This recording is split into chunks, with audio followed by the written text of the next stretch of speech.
Good evening, folks.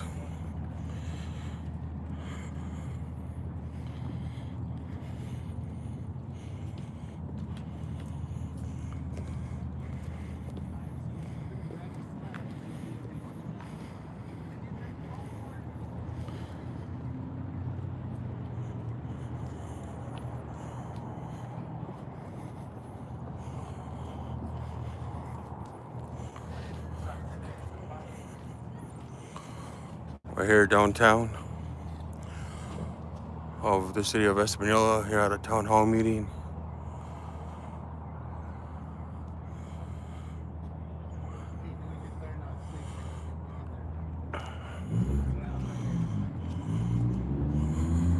It's regarding the Oñate Bridge in the city of Espanola.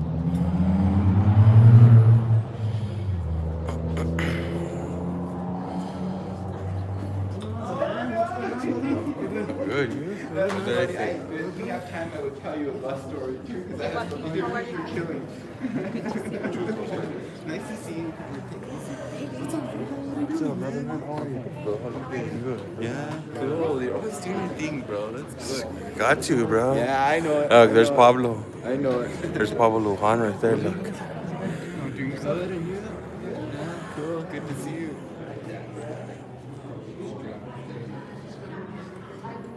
Hey, you obviously have a YouTube, huh? Yeah. I haven't found you. I gotta find it. I can give it to you if you want.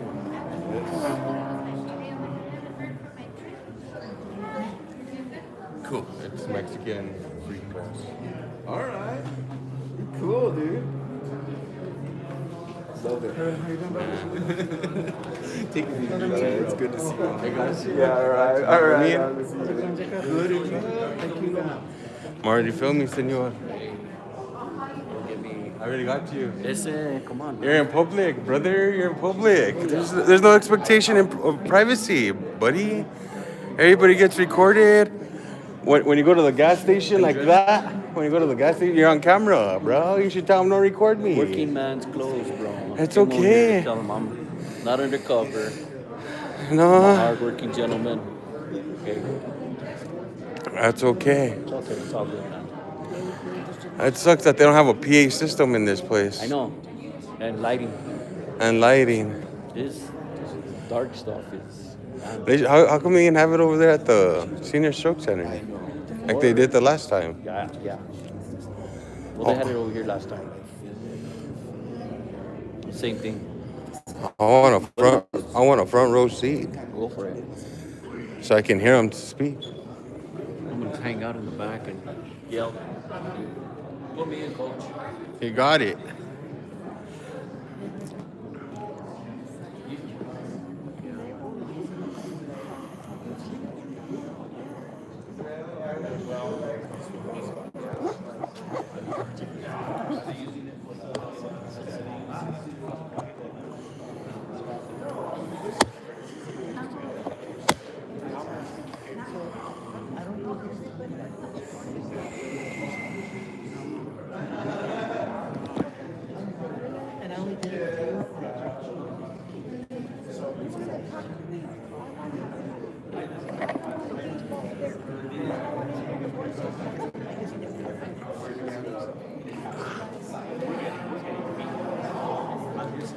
That's what they were saying.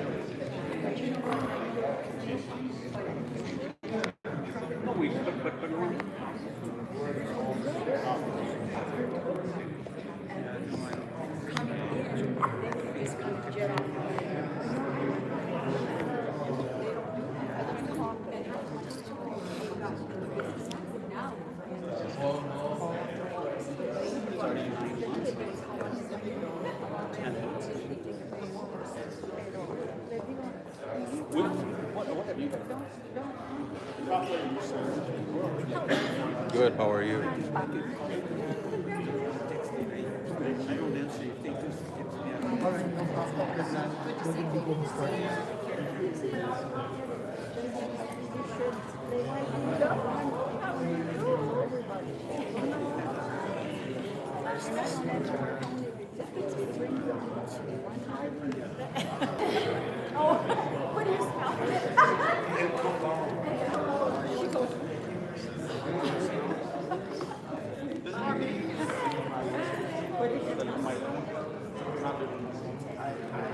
just love it. And so many of the people we know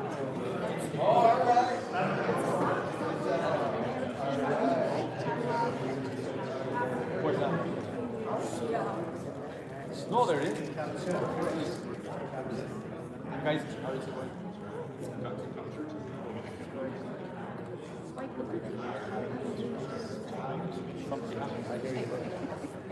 I hear you there.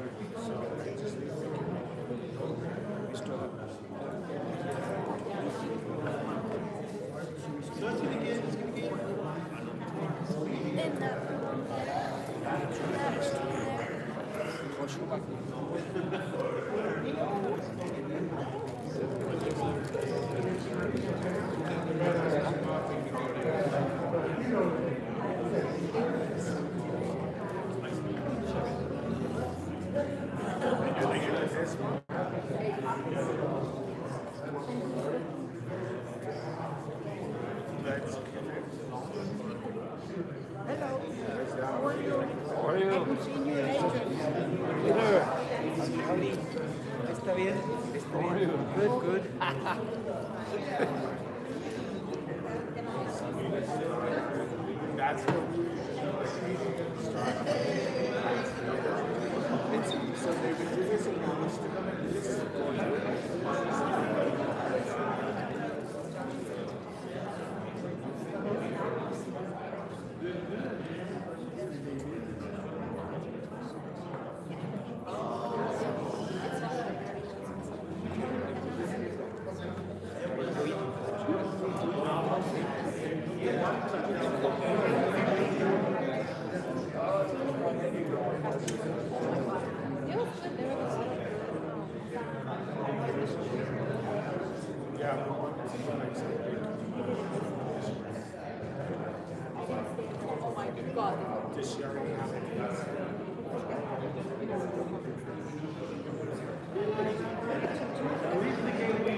You know where to find me.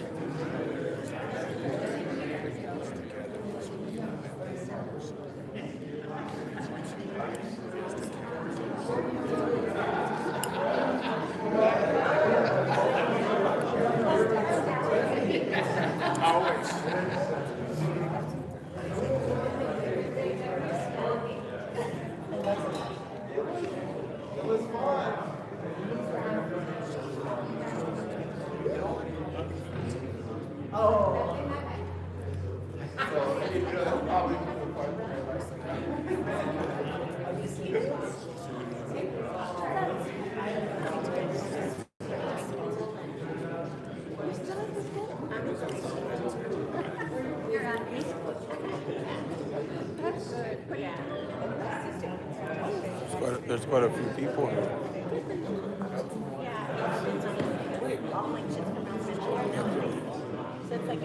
Say a good 15, 20 people.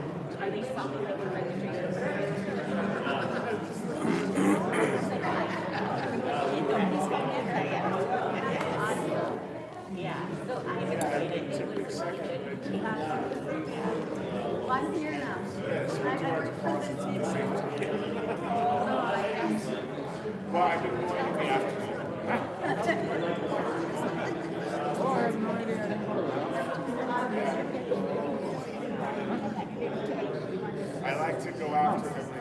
Who won this week?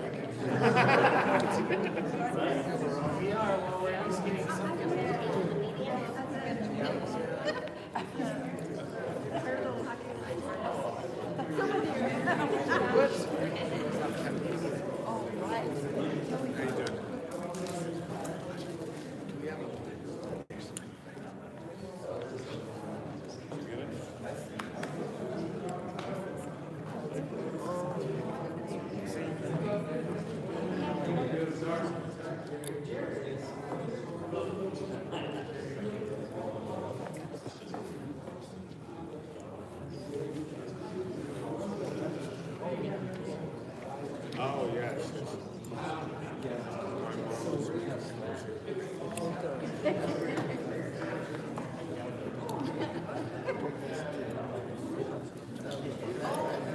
Grabe, Euron's here.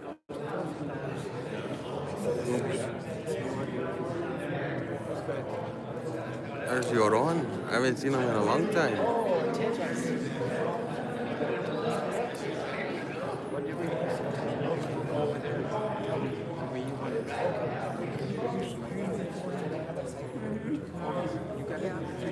Yeah.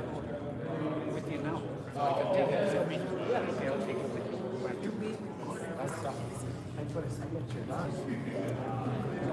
What are you doing?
We went a couple of years ago. I don't know. They filmed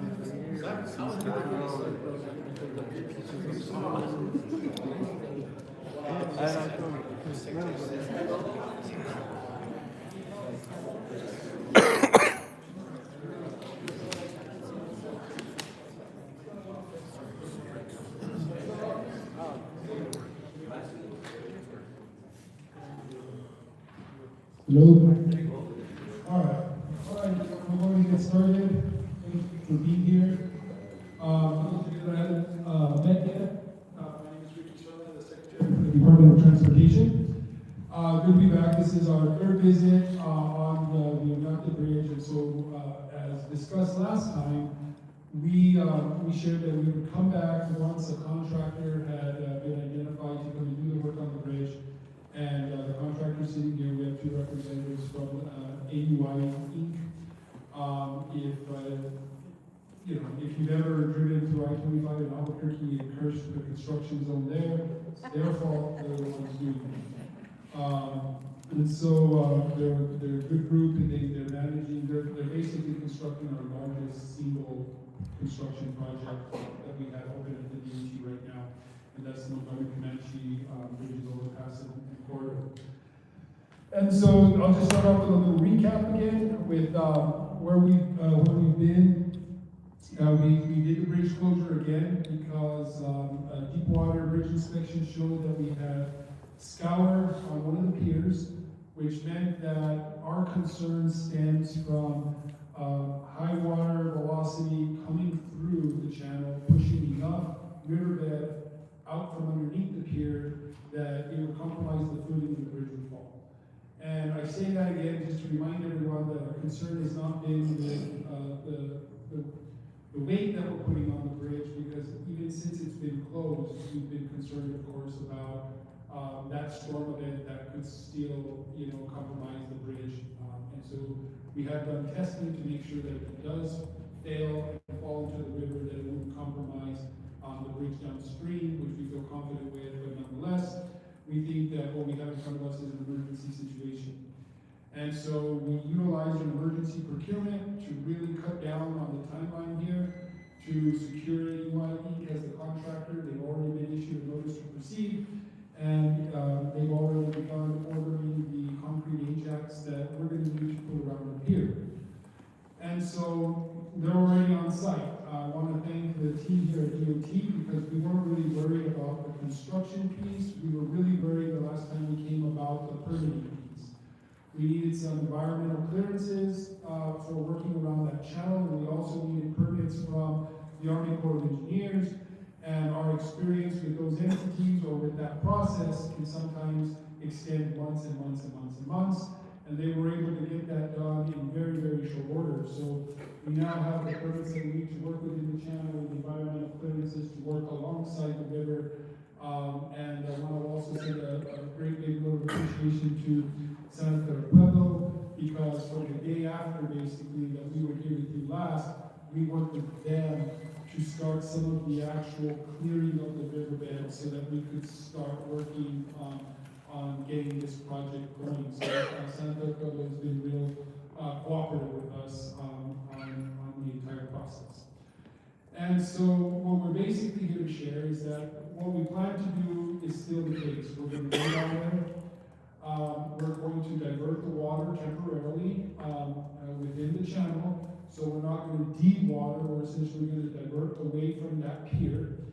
And in doing that, we're also being mindful that that could cause increased water flows right upstream, meaning that if we narrow the channel to divert the water around the pier, we don't want to have issues upstream, because the last time we were here, we saw some peculiar increased water levels for that time of year. At that time it was December.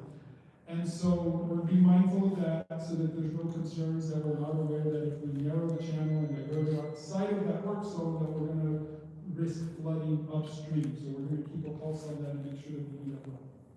And so what we'll start by doing is we'll surround the pier, which we believe now has increased in riverbed depth. We'll surround the pier with sandbags. The contractors will place concrete Ajax around that, and then they'll apply a material called riprap to keep that entire process together underneath the water. And we believe that that will safely secure that pier from future scour. And the timeline for getting that done is from the moment they got their contract a couple of weeks ago to the end of April. And so we feel comfortable that before the end of April, we should have enough work done there to be able to reopen the bridge and restore traffic on the bridge. And then what we would do in sync with that is we'd make adjustments immediately to the traffic flow changes that we made here. If we need to relook at the traffic lighting, the signal timing, we'll definitely remove the delete meters that are limiting the left turns on certain roads, and will essentially restore the traffic flow and the signal timing as it existed before we closed down the bridge, okay? And so when we reopen, there still may be some demobilization going on. We still may see some truck traffic and equipment coming out from the bridge and the river bank where they'll be doing a lot of work. But don't worry, by that time, we will have inspected the work to make sure that we're in good shape for reopening the bridge. We also have been made aware that there's been some like cosmetic, things that have occurred while it's been closed. Like we've seen some pictures, right, of like some of the railings that need to be worked on and repaired. And so I'll ask the team that they work on that and get that done as well, so that I know that sometimes when you see things cosmetically not looking well, you worry about whether or not it's indicative of a bigger issue like the bridge's integrity. So I believe now we'll have the bridge inspected on an annual basis. Is that correct? We're gonna inspect it during construction, within 90 days of it being open to traffic. We're gonna put it on a 24-month inspection cycle as required. Okay. But we're gonna keep an eye out on it, and if we have to inspect it sooner than that, we will go out there. We have to bring a consultant to do a deep water inspection, like I said, we'll bring an inspector back, so we will be monitoring. And so, as I shared with you last time, we've also been presented by the consultants who are proposing this approach to repairing the bridge. We have been provided with some other measures that would prevent scour from occurring on the bridge in the future on other piers. A lot of that work is going to be on the channel itself. In fact, all of that work is going to be on the channel itself. And some of it includes essentially equally distributing the flow of water underneath the bridge, so that would be channel work. And of course, widening the channel the way it was previously, so that we can essentially minimize that concentration of water flow as it heads underneath the bridge. And so those are options for us to address the long-term flow of the water and the scour of the piers, but it will be the ongoing bridge inspections that will flag for us when the integrity of the bridge itself or the piers are going to prompt the need for more work on the actual structure itself. And so, in all, we feel like what we were really shooting for here was an option that we knew we could execute in short order, and an option that we could afford without needing to wait for some approval or authorization of funds. And so we estimate now that this project is going to cost about $1.8 million. If we need to pivot on any of the water diversion stuff and change orders some additional things to keep on track with the schedule and get it done, we will. But the reason why we were pleased with what this project is going to cost is because we could afford it. We knew we didn't need to wait for a legislative appropriation or something else, right? And so essentially getting the bridge reopened for about $1.8 million. And from this point on, we're already at the end of February, right? We're looking at a couple months of work. Materials coming in towards the middle of March, and then construction starting immediately right after. So that's about 60 days, give or take. So with that, I just want to make sure that I saw them sitting like this separated. It reminded me of like a family reunion. Like the in-law family here and my family there, and then did I leave anything out of this or anything else? Okay. So with that, we'll just open it up to any questions that you guys have. Misters.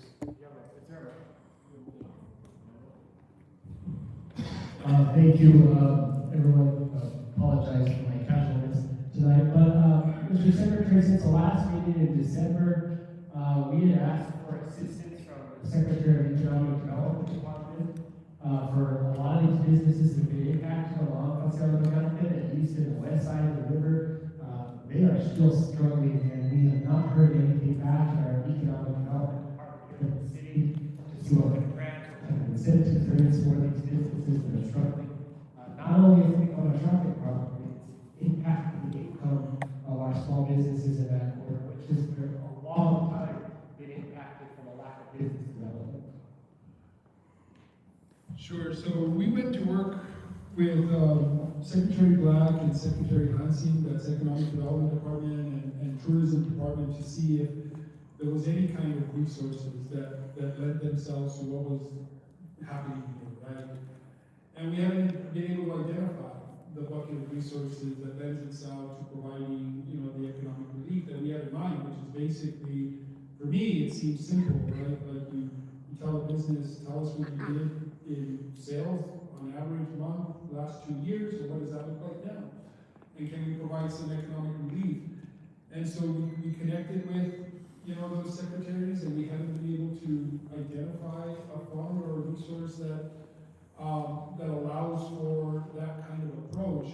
And what do we mean by allows, right? And so when, you know, these state agencies like ours receive state appropriations from legislators, they're provided with, this is what you can use it for, right?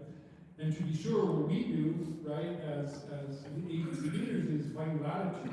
You know, like where can we find latitude that says that's allowable, that's allowable, that's allowable? And, you know, one of the sticking points that, you know, we all struggle with on a regular basis is how we find an avenue to give money to private entities, right, or public or private individuals. You know, and it happens all the way across the board, right? Like if the city, you know, if somebody comes to the city and says, listen, I need help, my driveway is cracked, you know, and I can't get out of my home, the city's gonna say, we can't use city funds to do a private driveway. Just like I wrangle with, I have to clean a lot of cattle guards that belong to private property people, how do I clean their cattle guards? So we're trying to find some allowability somewhere to provide that relief, and if we find it, you know, we'll flag it for you all and make it available. And so that's what we've been there. It's not a lack of effort, a lack of. What about the state working together in collaboration with these small businesses on marketing strategies? I mean, I'm not talking about giving out handout in terms of resources. I mean, just helping market their business, additional signage, I mean, whatever we can do to assist these businesses just beyond from just monetary. I think that would be at least fair if we can, to avoid anti-donation that you're talking about. Yeah, I think that's fair. For example, one of the programs that Tourism Department, for example, said that, you know, what we could do is kind of like, we could come together as a community and say, okay, could we have an event where these businesses would be present, and we could push that event, sponsor it, make it a big event. And so that would be kind of like a day and a moment in time, right? Or maybe we can do a series of those to ensure that, you know, there's a higher likelihood of kind of recouping losses, you know, over a 6 or 7 month period of time. And so I think we could maybe talk with them or maybe hand them off to you, and you could talk directly with Secretary Lansing about what could we do that maybe even this might be a wider benefit to the community. Thank you. Secretary, I know that the Chamber of Commerce recently applied and got a grant through the New Mexico TRU in the tourism department. Maybe there could be an addition onto that and work with that project. It's already pre-existing, so there's not a lot of, you know, double effort there. Yeah. And then there could be a specific focus on the west side. And New Mexico TRU is a program, and that grant comes directly from the tourism department, right? And so they absolutely are in the know of what we're trying to accomplish here in the economic recovery. And so I'm hopeful they would have kind of like put two and two together, but we can go back and say, listen, is this grant to the chamber, you know, kind of like the conduit by which we get, you know, those resources to actual businesses. My question is, I mentioned to you guys, and I appreciate you guys, about the lighting and that bridge that was burned out, you know? And I think now might be a good time, if there's money allowable for that, to fix it, because anybody that's traveled that bridge at night, it's very dangerous. For people that live on that side, I go there a lot. The mayor should know that, he lives on that side. You know, else, I mean, it's real dark. It's real, and then the winter and everything else, I think, no, you're gonna check into it. It'd be nice if they could throw that in there, or at least think about that, because they open it, but that's gonna be shorter, but then it's a little dangerous passing through there. Yeah, and, I think that's gonna have to be a project that we work on with the city. I think we're under a lighting agreement with the city for the lighting on the bridge.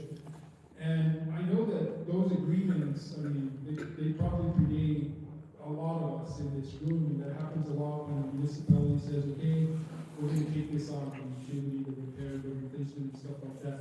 And the agreements are in place for so long that as new mayors and councilors and managers come in, they're not even aware, right, that they're there.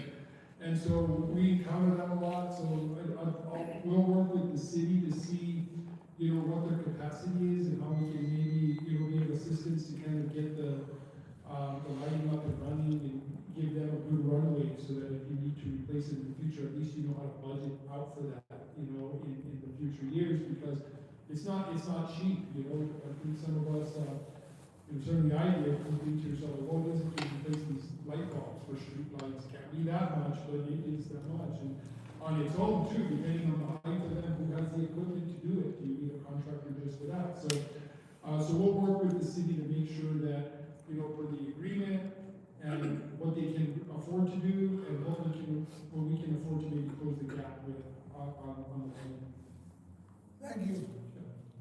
So this gentleman is raising the question that has frustrated most of us, and just for clarity, the bridge was not in proper inspection rotation, which led to this deferred maintenance, which is why we had to shut it down.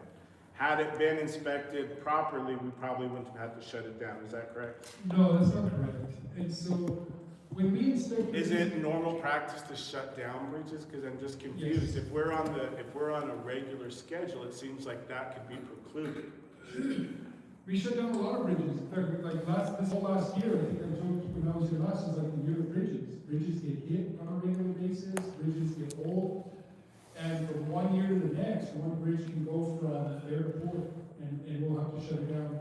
There are interim measures also. Some of those measures include, well, we're going to leave the bridge open, or we're going to reduce the amount of weight that we allow on the bridge. Or we look at a bridge and we say, okay, we're going to have to flag for our permitting agents, and now they're not going to be able to send these kinds of loads through them anymore. And so the annual inspection process is aimed at identifying when from one year to the next, or the biannual process, a bridge is no longer where it needs to be. Can we get it there?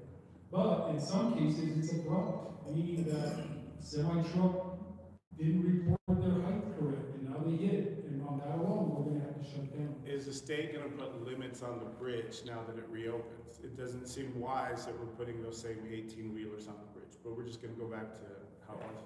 Yeah, there's no reason based on the bridge's condition itself to minimize the load on the bridge.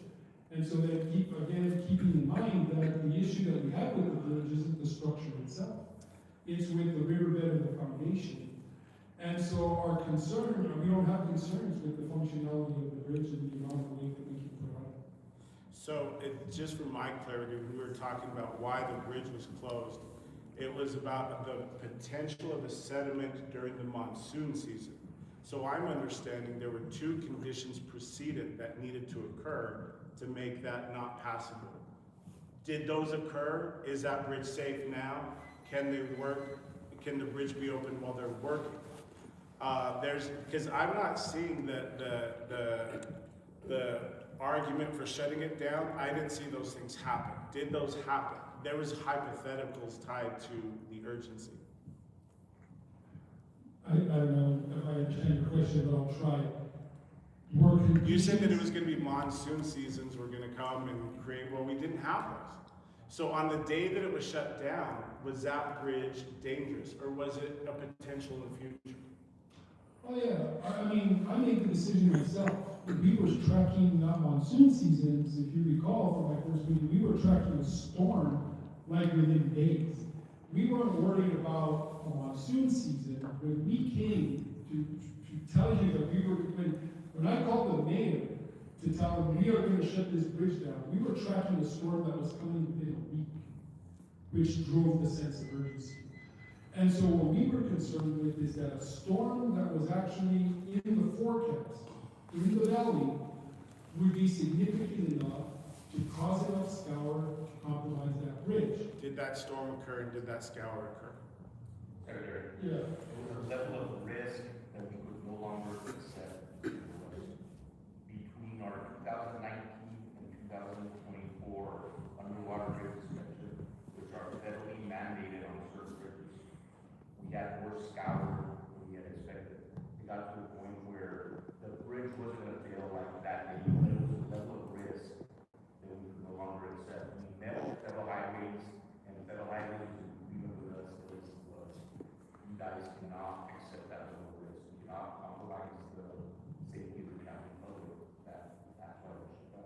And- So the and Fed said to shut it down. They concur with us, it's our board. And so, to be sure, we had actually even explored other measures before closing down the bridge, which were tactics aimed at catching vibrations, right, in the water. We were trying to actually find a way that in more real time, we could measure that scout, right? And those are all things that if it was reversed, you all would be sitting here saying, you guys gamble with like us riding on a bridge? You know what I mean? And so there's only one way to know, right, is if somebody can somehow go back and predict what would happen if we kept it open. And if we had kept it open and that event had come, and just one car, one pedestrian was on it, the question would be, why would you keep that bridge open if you knew there was enough risk for it to fall? And so it is a difficult decision to make, right? You stand on that bridge and you see the next bridge. And I'm not saying that that means there isn't some consequence or economic impact from that bridge being 300 yards away. What I'm saying is that if I, the person who made the decision, willing to say, I'm willing to let you and your kids get on it so that you don't have to go the extra 300 yards, knowing that it could fall. My kids get on that bridge. And so, do I take responsibility for closing it? Since the first day I came. And was there enough risk to drive that decision? Yes. And what was part of the calculus in making that decision? That when you stand on that bridge and look south, you could almost hit the next bridge with a rock. And that meant that there was no reason to put you all, my family and yours, at risk. So there was another bridge. I mean, and we'll likely disagree for, you know. And was there a feasibility study associated with this? A feasibility study associated On the with- reopening or what to do with the bridge? Yeah, so that's exactly what we reported on last time. And what was the price tag on that? For the consultant on the study? What do you mean? The consultant? The study itself? Yes.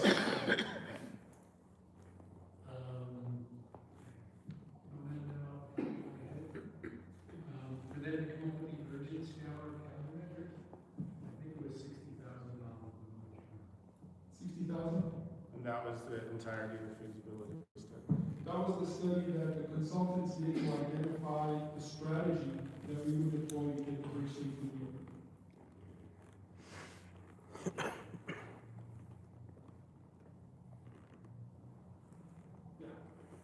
Mr. Secretary, now that you've identified a contractor that's gonna come in and do the work and stuff, are they gonna be able to hire within the local workforce of Espanola, local laborers? And if they need subcontracting, they're gonna subcontract to some of the local businesses that are here within Espanola, keep the money in town. Sure.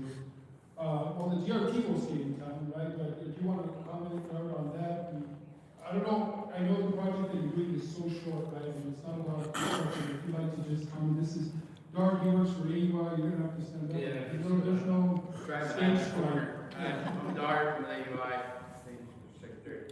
We're always open to hire guys. We need some people to watch 24/7 phones. We don't have a lot of room. There's only gonna be 7 guys on the ground. We probably use 2 or 3 more. It's gonna be about a 2-month project. Basically, the only subcontractor we shall have is a specialty that has to be certified in seating that meets the state requirements. The rest of what we're doing in-house is a 7-man crew and a superintendent. But we'll be looking for some pump box, stuff like that at night. We gotta watch those pumps 24/7. There's opportunity. You'll be able to get our contact information and send it to the guys that send them on way. And sir, since I've got you, and it is important since we've got you here. Mr. Stern is telling us that you are free to go. You have every single permit that you need to make this happen. It's just you, it's you now. Is that correct? Are you waiting on anything? No, we're not waiting on anything. So we're permanent, is that correct? We've got 100% of our permits. Do we need anything else? We are waiting for one permit from the Pueblo, it's called a water quality certification. We expect that, Matt, We got it. You got it? We have it. So you have 100% of permits, and it's just the contractors. We're starting on the 16th. We'll bring you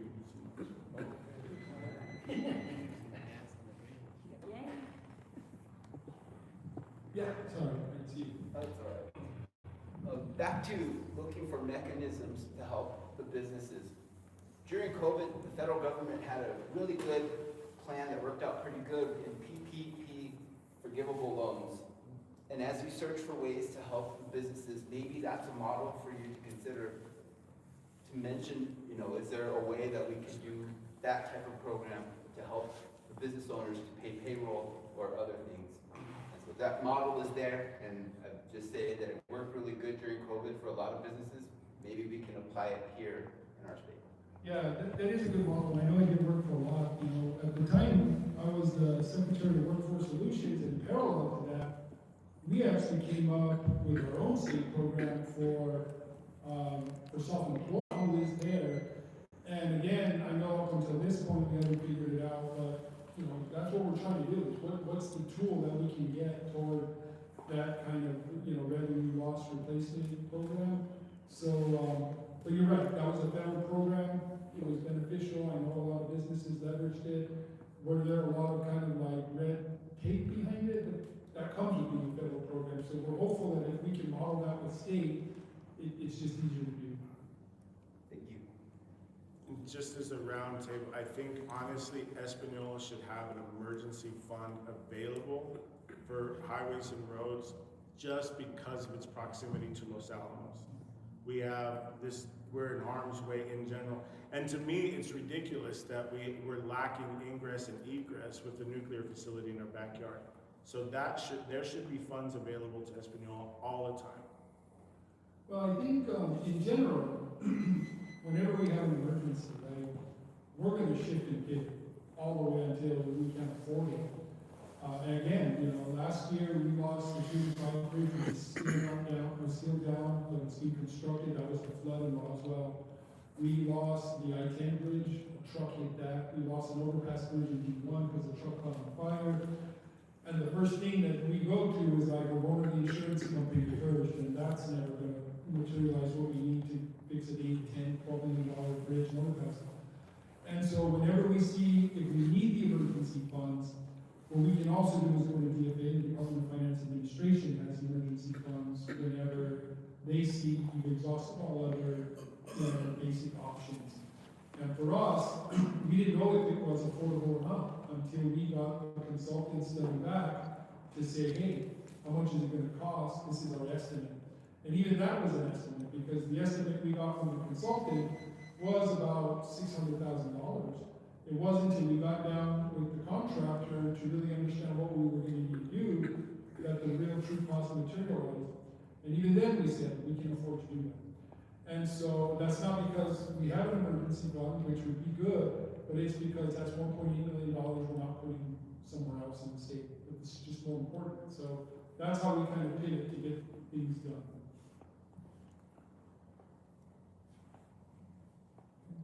So what we're going to try and do now, get this last question here for our next question. One more question. Yeah, go ahead. I want to thank you guys for what you've done for us. You know, a lot of people might not appreciate what you guys do, but you guys do a lot. And I also want to thank you for, before the last meeting, for everybody here that travels by La Cocina, that road there, it needed peach striping. And I know that some people there and other people, and now that it's there, because in the winter you could see those lines. They need all lines all the way on this west side here, over there, and I want to thank you guys for peach striping those roads. Okay. Thank you. And the other thing is this, and that's how we had one in the district is, you know, with most things, you know, things like that, especially in others, road maintenance projects that we have, just communicate them with us, and we'll do our best. We have, you know, we have 82 patrols all over the state, you know, and, you know, some of them staff with, you know, 5 to 8, you know, men and women. And so we push them hard, everything from litter to mold to guardrail to cable barrier, everything that they can do on the road, pothole repair, things like that, we push them. And if you guys see the need, let us know. But I lost my train of thought, what I was gonna share. Yeah. Go ahead. One more thing, this is onto the management of traffic here on the west side, and in particular from Paseo de Oñate onto the Los Alamos Freeway. You know, there's the one turn to turn right. People are using the left lane to turn right. Is it possible to mark that so it's a more safe turn for people to use? So to use a double lane instead of just the one lane?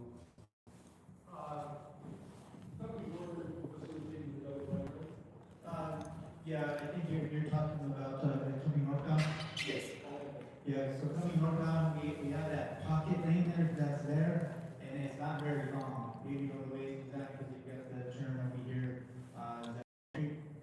So the turn to Hill Street we can't extend it any further, and so what happens is a lot of people use the right lane and then they can't get into the left turn pocket, you know, for that, but there's not room for 3 vehicles to make that maneuver, and so we wouldn't be able to do that without a full reconstruction. We do have a project that's redesigning that intersection that'll take care of that in the future, but that's still, you know, probably extending out. Also, what about heading south, coming from Taos or coming from north heading south? And there's only one lane to turn onto Los Alamos Highway. Could they use both lanes to turn right or to turn south? The answer is going to be no as soon as the bridge reopens, because we got the 2 lanes that go through there, so you know the right lane is the only one that can go right. But while it's closed though, while the bridge is closed? Yeah, well it is, what people have been doing is, you know, we channelize one to the free flow that way. People are going past it and they're making the right on their own. That's the one. You know, for that, we didn't restrict that movement, but then it kind of creates an issue, because now the two have to work together. A lot of people are trying to make the left down the San Diego Bridge, so, you know, we're aware of that, and without doing too many improvements and making a full left over there, you know, we looked at all those options, and if the bridge was going to stay closed longer, we would make those improvements, but, you know, looks like we have a plan out for reopening the bridge. Gotcha. Just to mark it and make it safer to make that turn, because people are doing it anyway, you know, so can we mark it and make it safer? To make that Yeah, turn? that's something that we can do, and then we'll just have to take it out when we get it. Sure. Thank you. I remember I was gonna say, so I was talking with, AUI, and what we can try and figure out, and I'll let the city tell us what the best way is, but we could kind of like monthly progress report it, however you all feel. I mean, we can do a press release, but if it gets picked up, I don't know. And so, however you think, we can just, you know, maybe we send you something and it goes onto the city's website and everybody can go there, for example.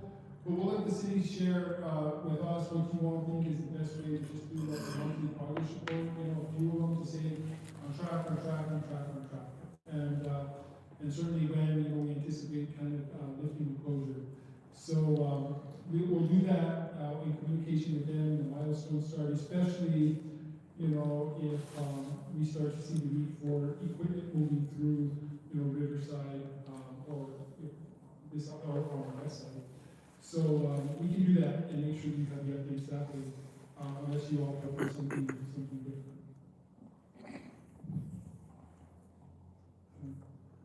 Well, we'll stick around if you have any questions that you think of afterwards, and you know we appreciate you coming in again, spread the word about the timeline. We sent a press release on this as well, and then I don't know, councilors, if we shared kind of a more expansive explanation with the mayor and with the city manager. And so we can ask them if you want to see what that looks like. It's probably like a 2 or 3 page kind of overview of what, you know, the contractor will be doing out there. So we provided that to you all and to Senator Webb, if you guys want to see like a more expansive description of what we're doing. Otherwise, appreciate you guys coming and hope you have a safe night. Thank you, guys.